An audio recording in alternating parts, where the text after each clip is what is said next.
đây xài á là giữ dần nhé. Cái nón số quắc qua cái điện thoại của Cha, cũng cha. đẹp nữa trời. Cái gì vậy ta? Hôm nay chết em rồi. 2-3 trái rồi đó.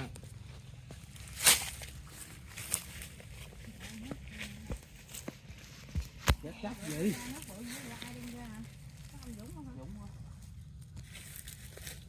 Quỳnh á. Dạ.